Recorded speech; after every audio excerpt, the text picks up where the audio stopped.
اعوذ باللہ من الشیطان الرجیم بسم اللہ الرحمن الرحیم ولا تقولن اور کبھی نہ کہو لشیء کسی بات کے بارے میں انی فاعل ذالک غدا کہ میں ضرور کروں گا یہ کل الا ان یشاء اللہ تم کچھ نہیں کر سکتے الا یہ کہ چاہے اللہ واذکر ربک اور یاد کرو اپنے رب کو اذا نسیتا جب بھول جاؤ تم اس کا نام لینا وقل اور کہو عسیٰ ان یہدینی ربی امید ہے کہ بتائے گا مجھے میرا رب زیادہ لأقرب من ھذا رشدا اس سے بھی ہدایت کی بات ولبثوا اور رہے وہ فی کہفہم اپنے غار میں 300 سال وازدادوا 9 اور بڑھا دیے ہیں لوگوں نے 9 سال قل کہہ دیجئے اللہ اعلم اللہ بہتر جانتا ہے بما لبثوا کہ کتنی مدت رہے وہ لہو غیب السماوات اسی کو معلوم ہے سب چھپی باتیں آسمانوں میں والارض اور زمین کی ابصر بھی کیا خوب ہے وہ دیکھنے والا واسمع اور سننے والا ما لہم نہیں ہے مخلوقات کا من دونہی اس کے سوا من ولی کوئی سرپرست ولا یشرک فی حکمی احدا اور نہیں شریک کرتا وہ اپنی حکومت میں کسی کو۔ آج کے درس کے اندر اللہ نے ایک اہم مسئلے کا ذکر فرمایا ہے اور اس کے بعد اصحاب کہف اس غار کے اندر کتنا عرصہ رہے اس کا ذکر کیا ہے۔ ابتدائی آیات کا شان نزول یہ ہے کہ مشرکین عرب گئے یہودیوں کے پاس اور کہا کہ یہ نبی نبوت کا دعویٰ کر رہا ہے، آپ چونکہ اہل علم ہے تو ہمیں کچھ سوالات بتائے کہ ہم جا کر ان سے سوالات کریں، اگر یہ اس کا ٹھیک ٹھیک جواب دے دے گا تو یہ نبی برحق ہوگا، اور اگر جواب نہ دے سکے تو ہمیں مذاق اڑانے کا موقع مل جائے گا۔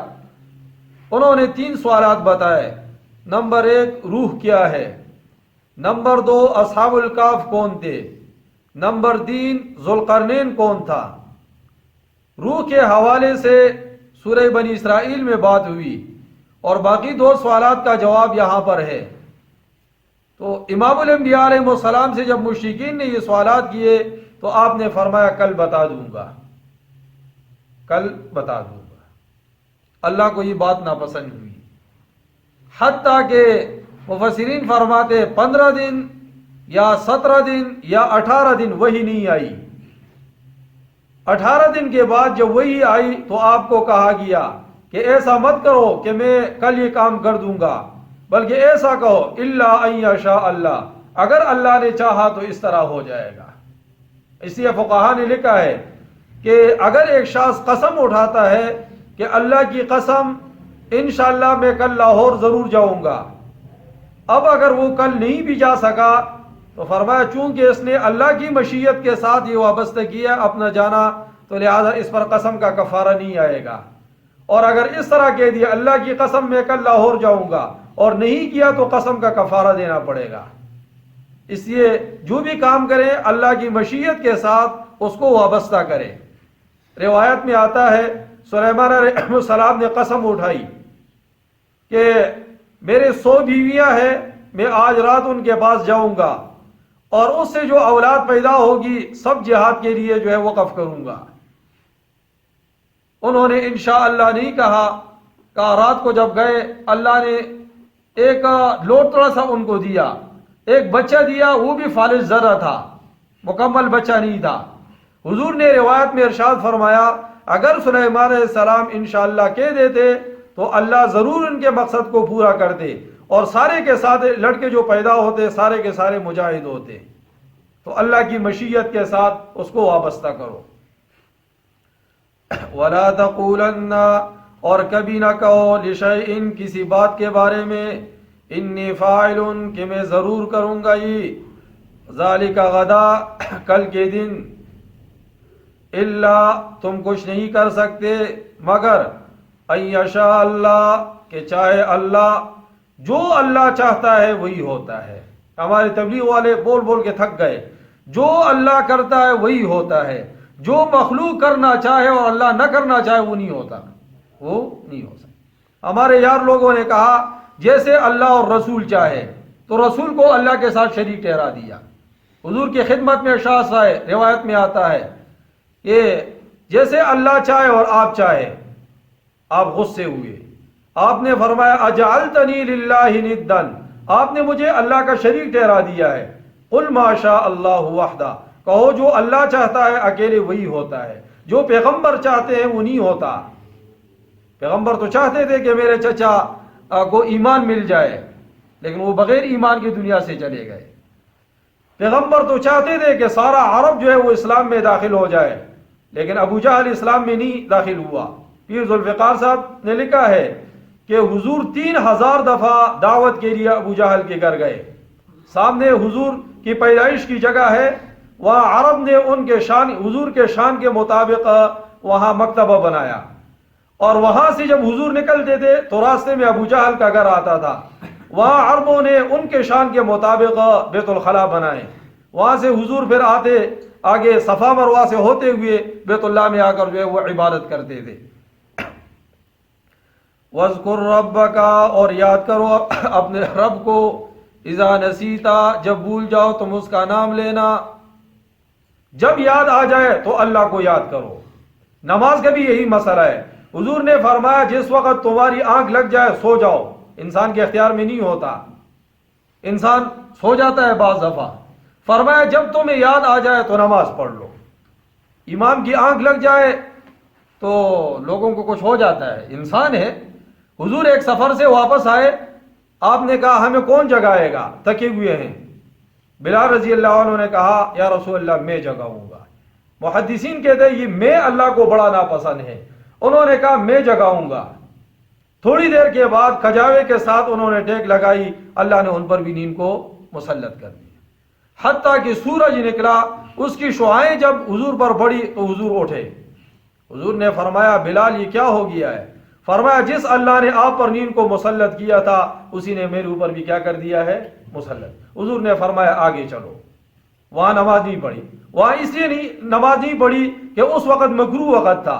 آگے نکل کر پھر حضور نے وہاں نماز کی جو ہے وہ قضا ہے، امت کے لیے آسانی پیدا فرما دی کہ اگر بامر مجبوری کوئی غیر اختیاری طور پر تم سے نماز رہ جائے تو اس پر گناہ کوئی نہیں ہے، آپ دوسرے وقت میں پڑھ لو، اس کے اوپر اللہ اجر عطا فرمائے۔ وَقُلْ عَسَىٰ أَن يَهْدِيَنِي رَبِّي، اور کہو امید ہے کہ بتائے گا میرا رب، لِأَقْرَبَ مِنْ هَٰذَا رَشَدًا، زیادہ اس سے بھی ہدایت کی بات اللہ نے بتایا۔ إِلَّا أَن يَشَاءَ، اللہ کہو، اللہ پیغمبر کی رہنمائی کرتے ہیں۔ اب اصحاب کہف غار میں کتنا عرصہ رہے، لوگوں نے بھی اپنے رائے قائم کی اور اللہ نے مسئلے کی وضاحت فرمائی۔ وَلَبِثُوا فِي كَهْفِهِمْ، اور رہے وہ اپنے غار میں، 300 سنین، 300 سال، وَازْدَادُوا 9، اور بڑھا دیے لوگوں نے 9 سال۔ لوگوں نے کہا 309 سال یہ غار میں رہے۔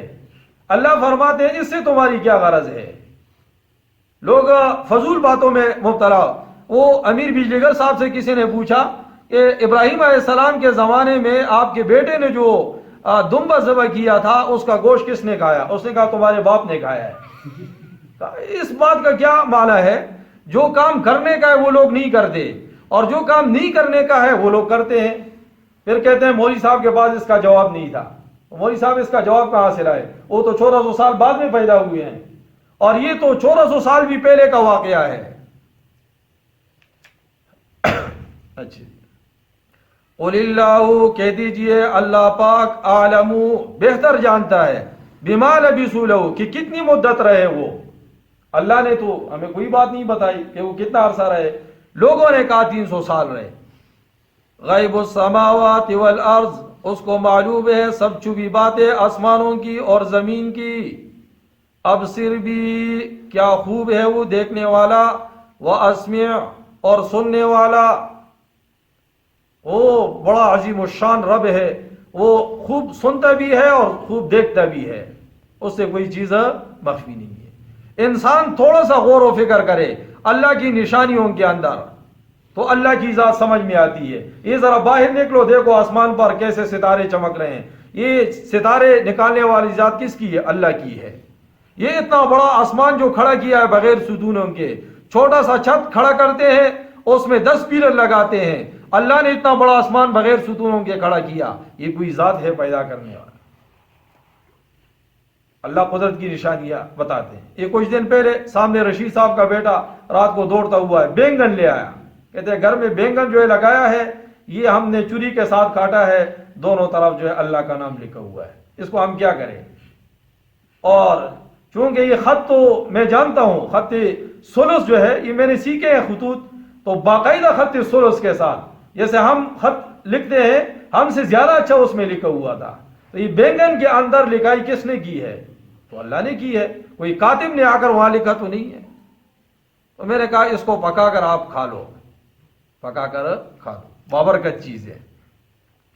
مَا لَهُم مِّن دُونِهِ، نہیں ہے مخلوقات کا اس کے سوا کوئی سرپرست، وَلَا يُشْرِكُ فِي حُكْمِهِ أَحَدًا، اور نہیں شریک کرتا وہ اپنے حکومت میں کسی کو، کیونکہ اگر حکومت میں کسی کو شریک کرتا تو جیسے آج ہماری حکومت کا معاملہ ہے تو یہ معاملہ ادھر بھی شروع ہو جاتا۔